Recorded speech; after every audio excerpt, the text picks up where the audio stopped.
अज़ीज़ तलबा व तालिबात अस्सलामु अलैकुम वरहमतुल्लाहि वबरकातुहू। उम्मीद करते हैं कि आप अपने इम्तहानात की तैयारी बहुत अच्छे तरीके से कर रहे होंगे।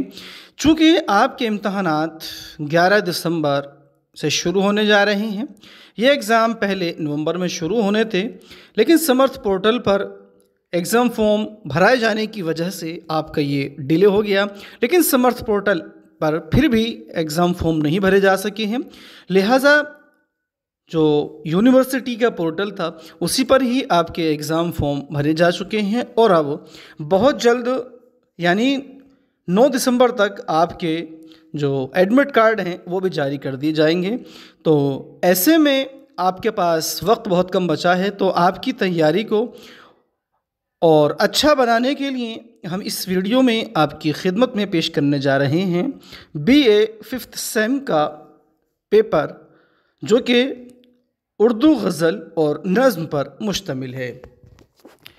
तो शुरू करते हैं इस सवालनामे को।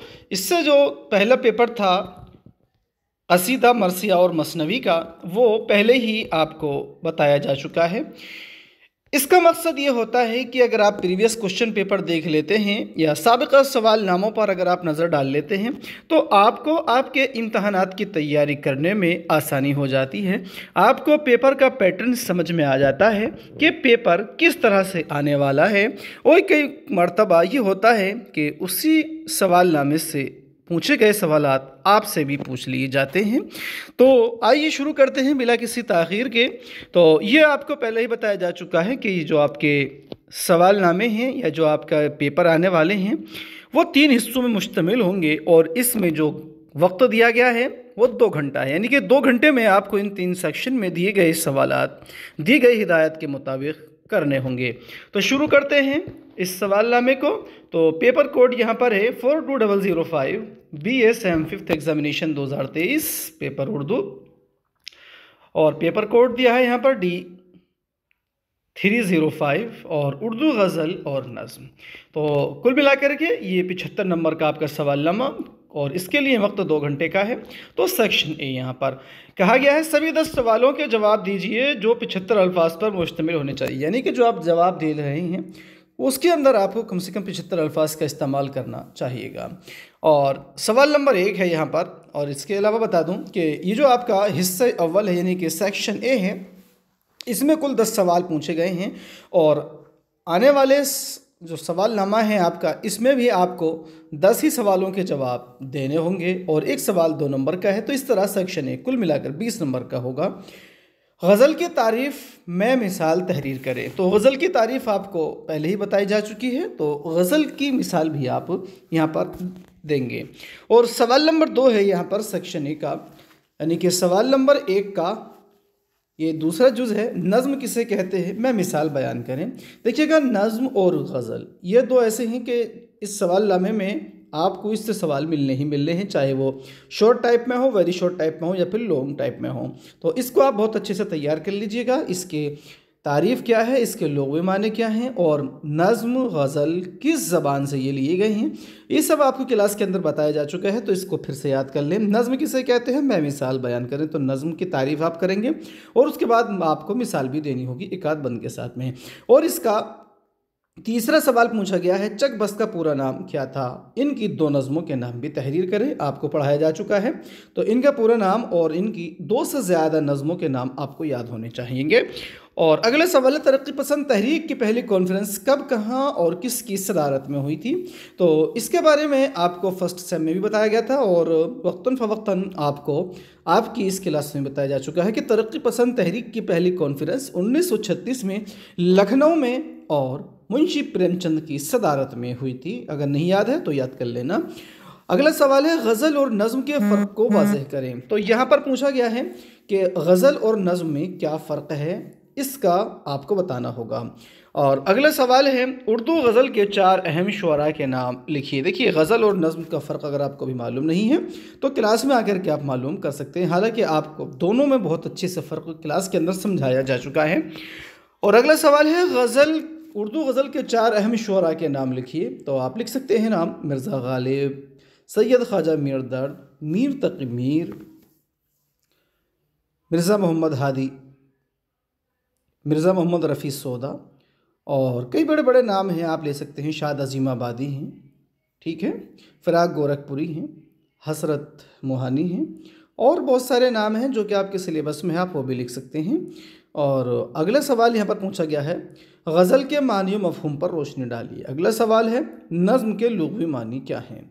अगला सवाल है, नज़ीर अकबर आबादी की मशहूर नज़मों के नाम बताइए। तो आपके सिलेबस में शामिल है, आप उनकी मशहूर नज़मों के नाम लिख सकते हैं।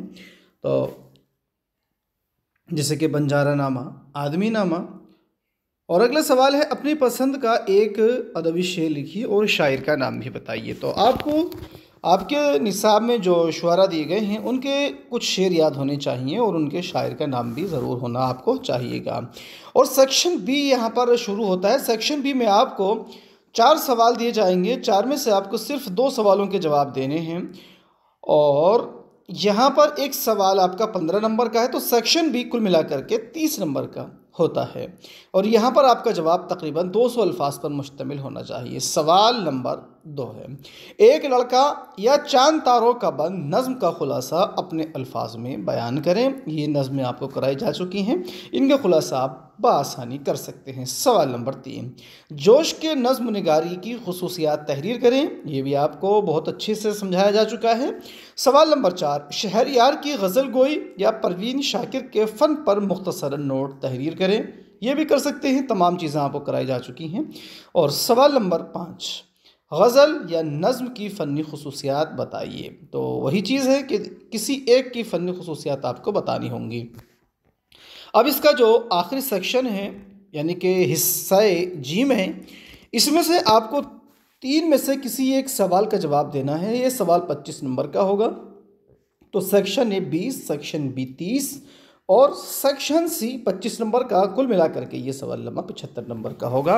और आपका ये सवाल का जो जवाब है वो 500 से 800 अल्फाज के दरमियान होना चाहिएगा। तो सवाल दिया गया है यहाँ पर, उर्दू नज़्म की रिवायत बयान करते हुए मजाज की नज़्म निगारी का जायज़ा लीजिए। देखिए, उर्दू नज़्म की रिवायत आपको बहुत अच्छे से समझाई गई है। इसके अलावा जब मजाज को पढ़ाया गया था तो मजाज की नज़्म निगारी की खुसूसियात और इन्होंने किस तरह की नज़में लिखी हैं, ये सब आपको बताया जा चुका है। आप इसको बआसानी कर सकेंगे। सवाल नंबर 7 है, उर्दू गज़ल का जायज़ा लेते हुए गालिब की गज़ल गोई की खुसूसियात बयान करें।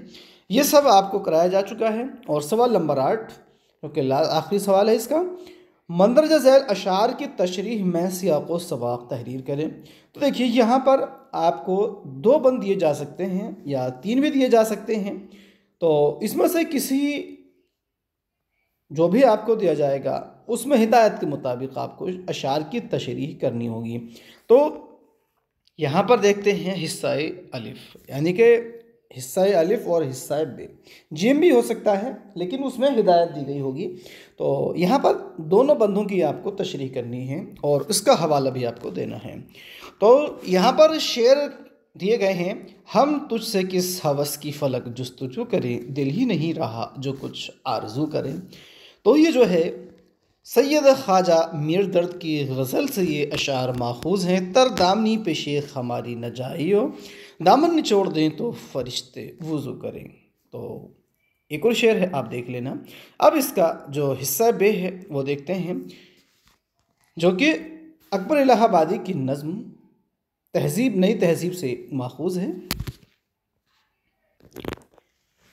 हमारे इस्तिलाहों से ज़बां नाशना होगी, लुगात मगरिबी बाज़ार की भाषा से जम होंगे, बदल जाएगा मायार शराफत चश्मे दुनिया में, ज़्यादा थे जो अपने ज़ौम में वो सबसे कम होंगे, गुज़िश्ता अज़मतों के तस्किरे भी रह न जाएंगे, किताबों ही में दफन अफसाने चाहो हश्म होंगे। तो ये जो है बंद अकबर इलाहाबादी की नज़्म नई तहज़ीब से माखूज़ हैं। इसके अलावा जो दूसरी नज़में हैं आप उनके बंद भी मैं सियाक़ व सबाक़ तशरीह के तैयार करेंगे।